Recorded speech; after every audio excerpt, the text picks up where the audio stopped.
the last drop. It starts with a sound, or rather the absence of one. You wake up. Morning light cuts through the curtain. Everything seems normal. You walk to the bathroom, still half asleep, and turn the faucet. You expect the rush of cold water hitting the sink, but nothing comes. Just a hollow hiss, a breath of trapped air in the pipes. And then, silence.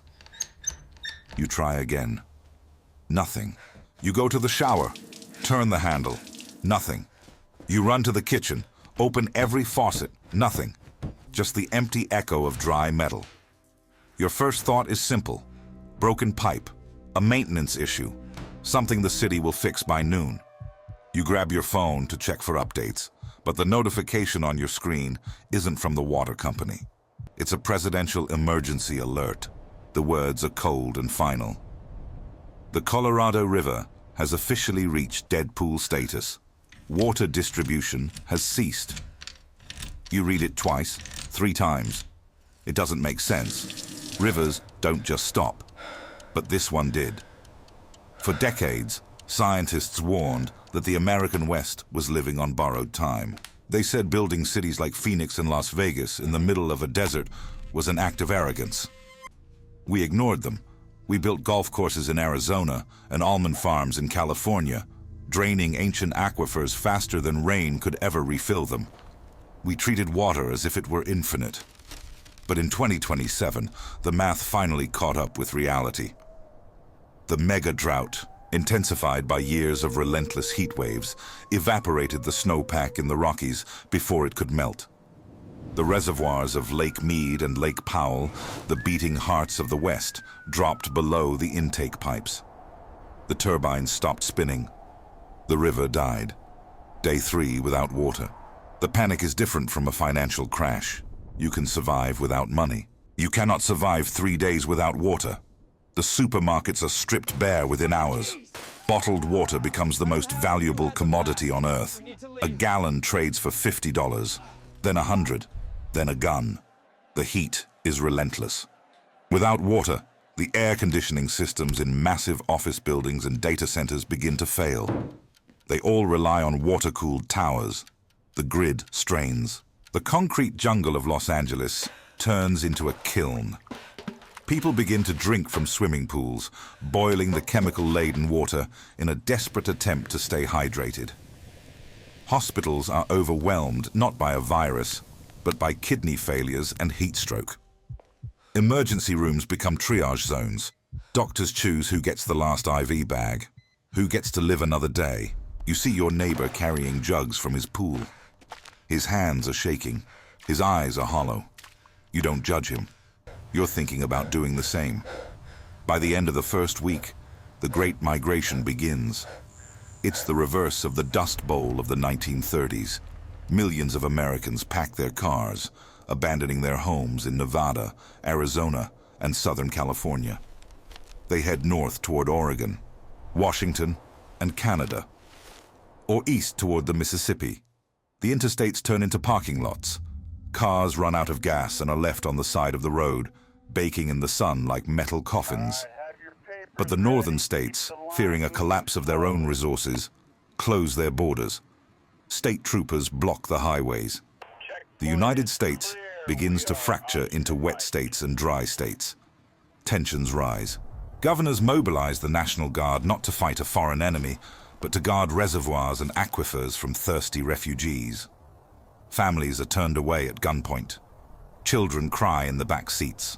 Parents beg. But the answer is always the same. Turn around. There's no room, no water, no mercy. The agricultural collapse follows immediately.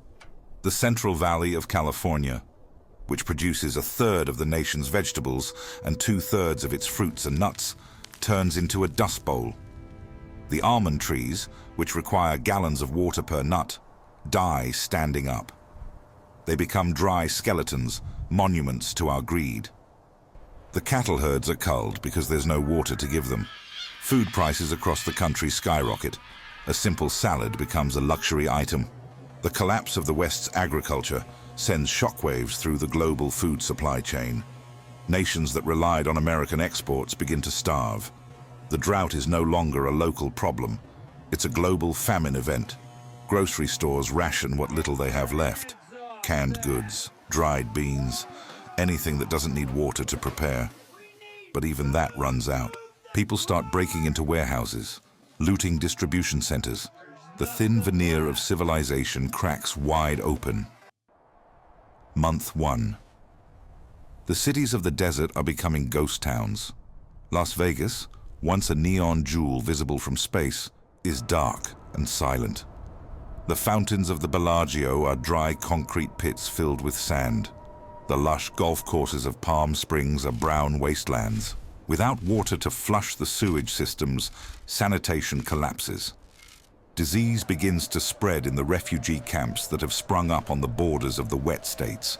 Dysentery and cholera, diseases of the 19th century, return to the 21st century. The illusion of modern civilization evaporates along with the water. We realize that our technology, our internet, our economy, it all rested on a foundation of cheap, abundant water. You walk through your neighborhood. Half the houses are empty, doors left open, belongings scattered in the yards. It looks like a war zone, but there were no bombs, just thirst. Year 1. The map of the United States has been redrawn. The Southwest is largely depopulated, a vast exclusion zone of heat and dust, inhabited only by scavengers and those too poor or too stubborn to leave. The federal government has nationalized all water resources. Rationing is permanent.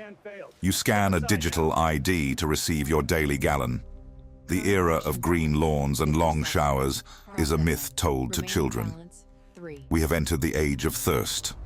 The wars of the future, we realize, will not be fought over oil or ideology. They will be fought over the clouds, over the rivers, over the last few drops of blue gold. You stand in line at the distribution center. The sun beats down, your throat is dry, your ration card is almost out of credits. You think about the life you used to have, the life where water was just there, always there. But that world is gone. This simulation forces us to confront a terrifying truth. Nature does not negotiate. We cannot print more water like we print money. We cannot code a patch for a dry river. When the water runs out, the clock stops. The American dream was built on the assumption of abundance. But as the dust settles over the empty suburbs of Phoenix, we learn the hardest lesson of all. Civilization is just a thin layer of moisture on a very dry rock. And when that moisture evaporates, so do we.